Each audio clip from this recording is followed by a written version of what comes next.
I never imagined my life could be turned upside down, all because of a housekeeping job application. When I signed that contract, I thought I was signing up for a quiet job, a small room to sleep in, and just enough money to keep my mother alive. What I didn't expect was that the man I would be serving was my fiancé, arranged since birth. And I had no idea. I showed up for the interview with my hair tied back, wearing a wrinkled white blouse and holding a plastic folder of documents with trembling fingers.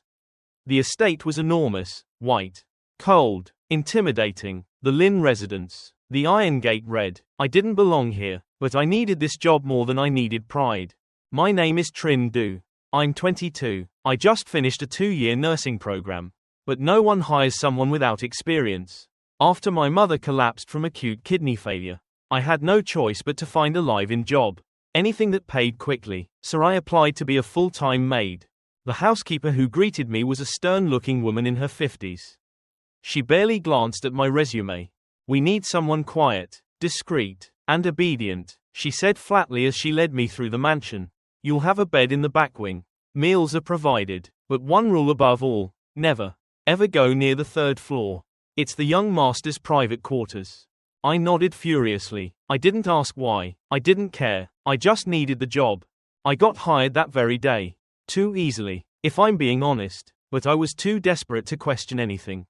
My first week was spent cleaning the gardens, scrubbing floors, organizing kitchen cabinets. Every day I passed the stairs to the 3rd floor, the forbidden floor.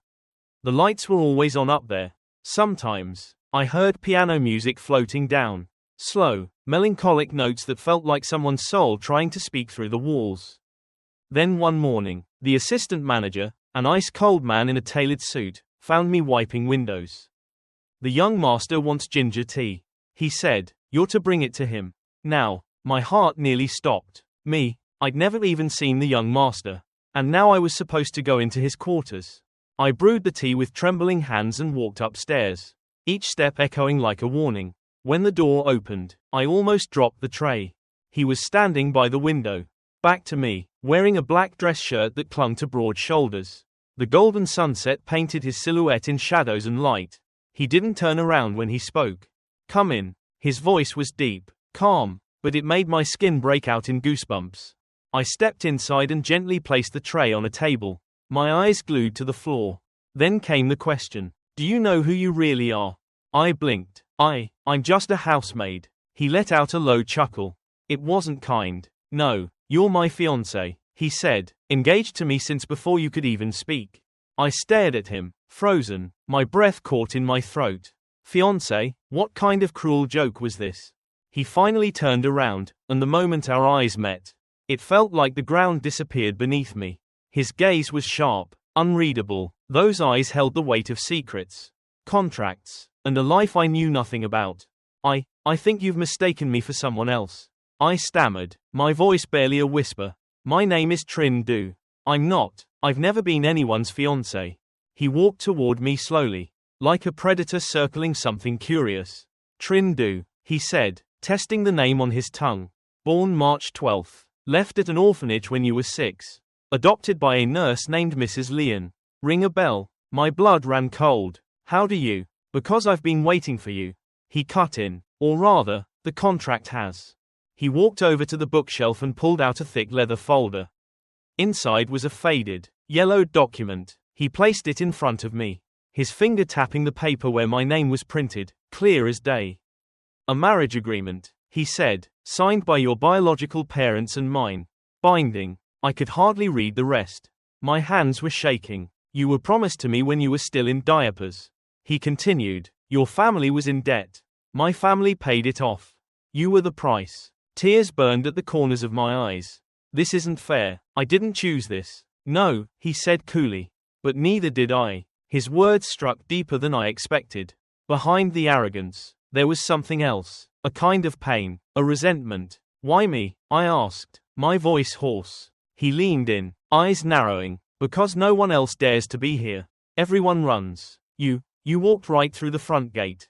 I backed away slightly, my head spinning. "I just wanted a job. I didn't sign up for any of this."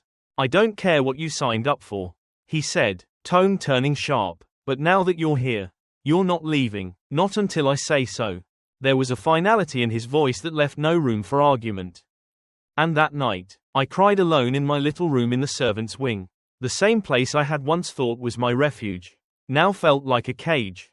But what haunted me most wasn't the contract.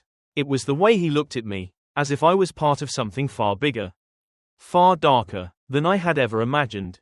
I didn't understand yet, but something told me this wasn't just about a forced engagement. It was about control, about revenge, and about secrets that someone would kill to keep buried. The next morning, the entire mansion felt different. The air was heavier, the silence thicker. I walked past the same chandeliers, polished marble floors, and pristine hallways, but now, every step echoed with a truth I couldn't outrun. I wasn't just a maid anymore. I was the hidden fiancé of the man who owned this place. The man who now watched me like a puzzle he couldn't yet solve. But no one else knew that. Not the staff, not the assistant, not even the cold-eyed housekeeper who handed me a mop like nothing had changed. I wanted to scream, to run, to tear up that cursed marriage contract and throw it in his face. But instead, I swallowed my pride, and kept working. Pretending I didn't see the way he watched me from the shadows of the stairs. Pretending my hands didn't shake every time someone mentioned his name, Lam Kai-vu. Pretending I didn't hear the whispers. Who's that new girl? She's been called upstairs twice this week. Maybe she's got something going with the young master. They didn't know how right, and how wrong, they were. One night, after everyone had gone to sleep, I wandered into the library. It was the only room in the mansion that felt human.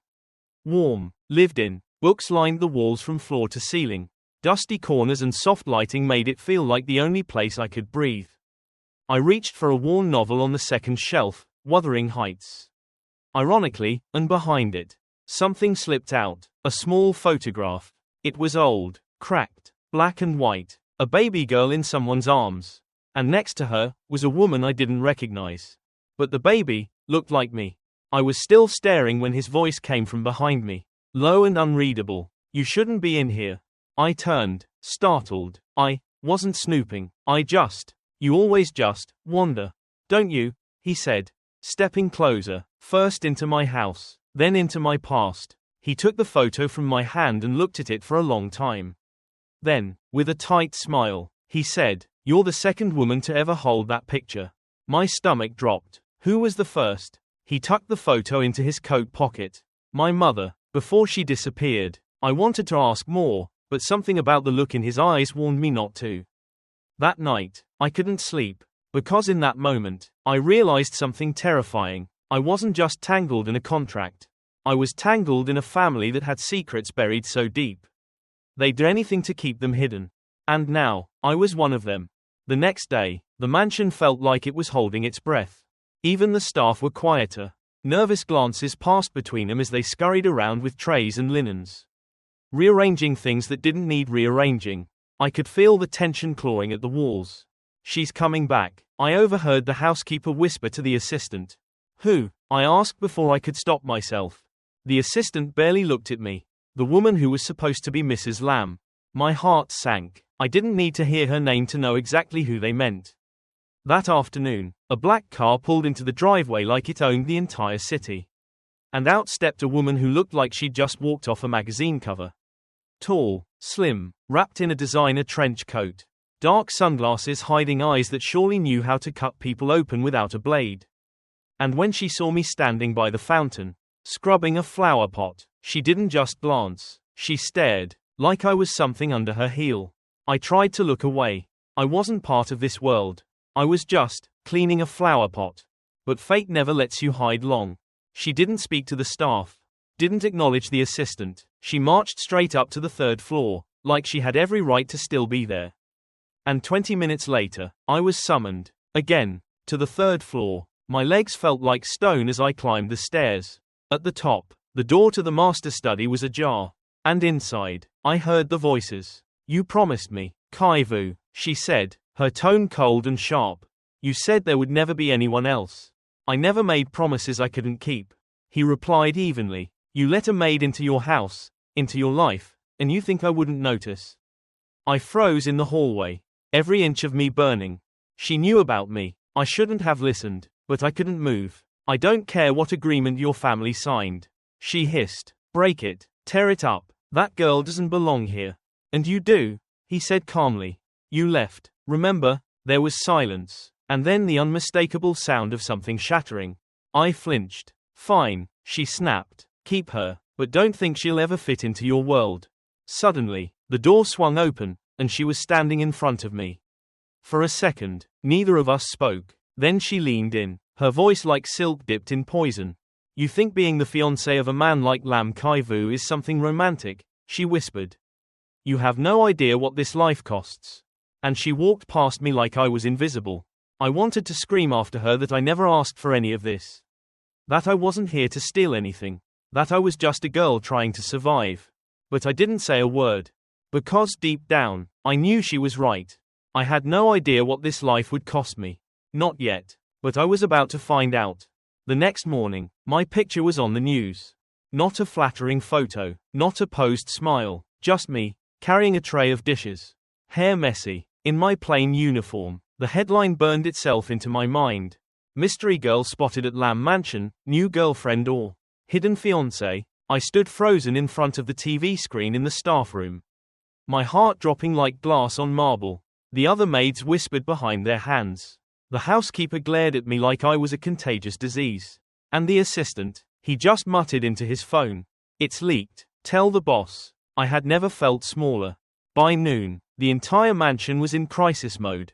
Phones were ringing, security was tripled, someone was yelling in the hallway about controlling the narrative and media damage control. I tried to slip back into the kitchen, to vanish the way I used to, but it was too late. I was summoned again, but this time, not to the third floor. This time, to the front door. There was a car waiting, and Lam Kai-Vu himself stood next to it, in a charcoal suit that looked tailored by the gods. Expression unreadable. Get in, he said, not as a request, but a command. I almost refused, almost ran, but instead, I climbed in. We drove in silence for 20 minutes until the car pulled into a press conference venue. My stomach turned. What are we doing here? I whispered. He finally looked at me, correcting the story. I don't need the world to know I live in your house. But they already do, he interrupted, and now they need to know why. He stepped out, adjusted his cufflinks, then turned back to me. You can either stay inside and let the world eat you alive, he said calmly, or you walk beside me, and own it. I didn't even have time to think. Flashbulbs exploded the second we stepped out together. Questions flew like daggers. Mr. Lam, is this your maid or your mistress? Are the engagement rumors true? Who is this girl? And then, he took my hand. Right there, in front of everyone. He wrapped his fingers around mine, pulled me closer, and with a face like carved marble, said into every microphone, this is Trinh Du. She is not my maid. She is my fiancée. The world went silent, and I could barely breathe. I wanted to scream that this was all a mistake, that I wasn't meant to be standing next to him, that I wasn't ready. But when I looked up at his face, and saw how tight his jaw was, how fierce his eyes burned, I realized something chilling. He wasn't doing this for me. He was doing this for him. For his control, his legacy, his power, and I was just the pawn he decided to make public. The next 48 hours were a blur. My name, Trinh Du, was suddenly everywhere. News banners, gossip blogs, viral hashtags. People zoomed into my picture to judge my shoes, my clothes, my expression. I wasn't a person anymore, I was a headline. CEO's hidden fiancée, Cinderella or gold digger. Housemaid to heiress. Who is Trinh Du? Strangers called me lucky, others called me fake, but they all agreed on one thing. I didn't belong next to Lam Kai-Vu. And maybe they were right. Because the truth was, I didn't know how to be someone's fiancé. I didn't know how to walk in heels, how to smile under pressure, how to stay perfectly composed when people were dissecting my entire existence. I just knew how to survive. And that's exactly what I tried to do, until the morning the interview aired.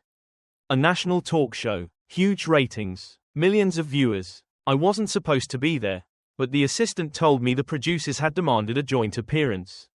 To humanize the relationship. To protect the company's image. I was just another prop in the game. They gave me a designer dress that didn't feel like mine, put me in a makeup chair and told me to smile. I sat under the studio lights with my heart pounding, hands trembling in my lap, as the host beamed at the camera. And then she turned to me, microphone in hand. "So, Miss Trinh do," she began with a syrupy smile. "Tell us, how did a girl like you land a man like him?" The audience laughed. My throat went dry. I tried to answer anything, but my voice cracked. Before I could speak, another voice chimed in from the front row. "Oh, she didn't land him." Everyone turned, and there she was. Hardeep, the ex, the ghost, the viper in heels. "I was with Kai Vu for 3 years," she said, striding up onto the stage like it was hers. "We were supposed to get married. And then this contract girl shows up out of nowhere." Security tried to stop her. The producers scrambled, but the damage was done. She turned to me, eyes glittering. "Do you really think he loves you?" she hissed. Too low for the cameras to catch. "You're just a tool, the obedient little placeholder." I felt everything inside me collapse. Everyone was watching. The host tried to cut to commercial. Someone shouted for her to leave the stage. But Hardeep smirked and walked off on her own, leaving a trail of destruction behind her. And I just sat there, humiliated, exposed, with every eye in the room waiting to see how I'd react. But I didn't cry, not there, not in front of them. I simply looked at the camera, clenched my fists under the table, and whispered something I didn't even know I believed yet. "I'm not going anywhere, because maybe I wasn't strong, maybe I wasn't beautiful, or perfect, or born into wealth, but I had survived worse than public shame. And I wasn't about to let them write the ending to my story." After the interview, something changed, not just in how the world looked at me, but in how he looked at me. Lam Kai Vu wasn't used to anyone defying him. Not publicly, not like I did. He didn't say a word as we drove back to the mansion. But his silence was louder than shouting. I sat on the far end of the car, my hands clenched in my lap, replaying Hardeep's words over and over in my head. A tool, a placeholder, not loved. But I wasn't crying, I was angry, and the worst part was, I wasn't even sure if she was wrong. When we reached the house, he stepped out first. I followed slowly, expecting him to head upstairs. Instead, he turned back and said, flatly, "Come with me." I obeyed, because that's what I'd been trained to do. Not just by him, by life. He led me into a room I had never seen before, tucked behind the library. Hidden behind a sliding panel in the wall. A private study, dark wood, old books, dust floating in golden rays of light. And in the fireplace, something was burning. He didn't speak as he walked over, reached in with a poker, and pulled out a half-burned folder. The edges were blackened, curling, but the name on the cover still showed. My name. I stared at it. "What is that?" He didn't answer right away. Finally, he said, "Your file, the one my family kept. Since you were born." I moved closer, my heart raced. I saw documents, photos, medical reports, adoption records, and something else. A contract I hadn't seen before. It was older than the one he'd shown me in the beginning. Faded ink, typed with a real typewriter. A signature that made my breath catch. My mother's signature. I found it in my father's safe. He said, it wasn't supposed to exist anymore. He tried to destroy it years ago. I thought I had burned all the copies. "Why didn't you?" He looked at me then. And for the first time, he didn't seem cold. He seemed tired. Because I wasn't sure what was real anymore. I sat down, hands trembling as I picked up one of the documents. And then I saw it. A note, in my mother's handwriting. For her protection, she must never know the truth. I looked up, voice barely steady. "What truth?" He hesitated, then finally said, "You weren't just promised to me as part of a deal. You were hidden from something. From someone." The room spun. Hidden from who? He walked to a drawer, unlocked it, and handed me an old photograph. 2 men. One of them was his father. The other looked exactly like me. "You have an uncle," he said, "your biological mother's brother, and he's not just dangerous. He's powerful." I clutched the photo in disbelief. Why would she hide me from her own family? He looked me in the eyes, and his voice dropped into something dark and low. "Because your uncle is the man who killed her." The photograph trembled in my hand. My mother, dead, murdered, by her own brother, and I was hidden from him my entire life. The truth unspooled in my mind like threads snapping one by one. My entire existence had been carefully orchestrated, from the orphanage, to the adoption, to the ridiculous marriage contract. None of it was coincidence. I wasn't just a pawn. I was a secret. I don't understand, I whispered. Why would your family take me in? Lam Kai-Vu didn't look at me when he answered. Because my father owed your mother everything. And because keeping you close was safer than letting you disappear into the world. And marrying me. He looked up at last. Something unspoken flickering in his eyes. That was my father's final move. If you carried the Lam name, you were protected under our empire. Even your uncle couldn't touch you without starting a war. I sat down slowly, my body hollow. Sir, I wasn't chosen out of love. I was chosen for protection. For strategy. A living shield wrapped in a silk dress and a false engagement ring. I didn't know whether to cry or scream. Later that night, I returned to my room, only to find it ransacked. My drawers were open, my suitcase flipped. The small notebook I kept hidden in my pillowcase was gone. Someone had been here, someone who didn't want me to find out more. I rushed to the security office, demanded to see the camera footage. But the assistant just gave me a tired look. Security cameras in the servant quarters malfunctioned last night. He said, no footage available. I didn't believe him. Someone was covering tracks, and I was running out of safe places. That same evening, as I stepped into the hallway near the West Wing, I felt it, that chilling sensation like I was being watched. Not by staff, not by Kai-Vu, by someone else. I turned, no one, but a door was cracked open just enough for me to see a sliver of movement. A gloved hand, a silhouette ducking out of sight. I crept forward and pushed the door open. Empty, except for one thing lying on the floor. A necklace, silver, old, with an engraving on the back. I turned it over and felt my heart stop. To my dearest do, love. Me. I had never seen it before. And yet, I knew it belonged to her. My real mother. I clutched the necklace to my chest, suddenly sure of one thing. Whoever was watching me, wasn't done. And the ghost of my mother, her voice, her warnings, her love, was pulling me toward something far more dangerous than betrayal. Something fatal. I didn't sleep that night. The necklace stayed clutched in my hand, the engraved words burning into my skin like a brand. To my dearest do, love. Me. How had it ended up here? In this house, in the West Wing, a part of the mansion even the staff avoided like it was cursed. Someone had been in my room. Someone had left this on purpose. And it wasn't just a warning. It was an invitation. At dawn, a note slid under my door. No signature, just 3 words, handwritten in careful block letters. Leave before midnight. I stared at the note until my fingers went numb. This wasn't a threat. It was a final chance. So I packed, quietly, slowly, one bag, no questions. I waited until the staff changed shifts. And I slipped out through the greenhouse gate, one of the few exits that wasn't covered by cameras. But I never made it to the street. He was waiting by the garden wall, leaning against a tree in a crisp white suit, as if he'd stepped out of a dream I didn't want to remember. The man from the photograph. The one who looked like me. He smiled when he saw me. A slow, deliberate curve of his lips. Do, he said, his voice like silk dipped in poison. You look so much like your mother. I froze. Who are you? He tilted his head. Don't you already know? My uncle, I whispered. You killed her. His smile didn't fade. I saved her, from worse men than me.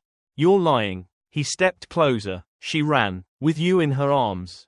She tried to disappear. I let her, for a while. I backed away. My breath came in shallow bursts. But now, he continued, you've come out of hiding. And everyone wants a piece of you. Don't they? My hands trembled. Stay away from me. He laughed gently. You were never meant to be a pawn in their empire. Do. You were meant to be mine. My heir. What? He reached into his pocket and pulled out something that chilled me to my core. A birth certificate. My name. My date of birth. And under, father, a signature that didn't match the adoption records. It matched his. You're lying, I whispered. You're not my father. He stepped closer, lowering his voice. Your mother told you many lies to protect you. But blood doesn't lie, and soon, neither will you. Suddenly, a voice barked from behind the wall. Step away from her. It was Lam Kai-Vu. I turned, breathless. He was already moving, already pulling me behind him. The man in white didn't flinch. You're too late, he said softly. The truth is already inside her head. She's not yours. Kai-Vu snapped. She never was. The man simply smiled. But she's not yours either. Then, as casually as if it were a morning stroll, he disappeared into the shadows, leaving only the faint scent of expensive cologne and burning roses in his wake. I turned to Kai Vu. He said he's my father. He looked at me, jaw clenched. He's lying. Are you sure? He didn't answer, and that silence was the loudest answer I'd ever heard. I locked myself in my room after that night, not because I was afraid of the man who claimed to be my father, but because I was terrified of the part of me that wanted to believe him. What if he was telling the truth? What if I had been lied to since the day I was born? What if the blood running in my veins wasn't innocent at all? I didn't speak to Kai Vu for days. Not because he didn't try. He knocked. He called. He left food at my door. But I couldn't face him. Not when I knew that everything between us, this so-called engagement, the press conference, the protection, was all built on secrets I never asked to carry. And then the explosion happened. It rocked the east wing of the mansion at 3:17 a.m. I woke up on the floor, breathless, choking on smoke. Alarms blared. Staff screamed. The air was thick with ash and panic. I stumbled into the hallway, vision blurry, until I saw him. Kai Vu, bleeding from the forehead, shouting orders, pulling people out of the rubble like he didn't care about his $1 million suits or his empire. He saw me, and rushed forward. You're safe, he breathed, pulling me into his arms. You're okay. I tried to speak, but he pressed his forehead against mine and whispered. It was him. He did this, to draw you out. I felt my knees buckle. The man in white, my uncle, or my father, or whatever he really was, he was done hiding. And he wanted me. Later that night, when the fire was under control and the media was kept at bay, I found Kai Vu alone in the destroyed office, staring at a photo on the wall. His mother. She knew about your mother, he said quietly. They were friends, but my father used her to trap yours. It was always about power, bloodlines, control. Then why me? I asked. Why me, Kai Vu? He turned to me, his eyes darker than I'd ever seen them.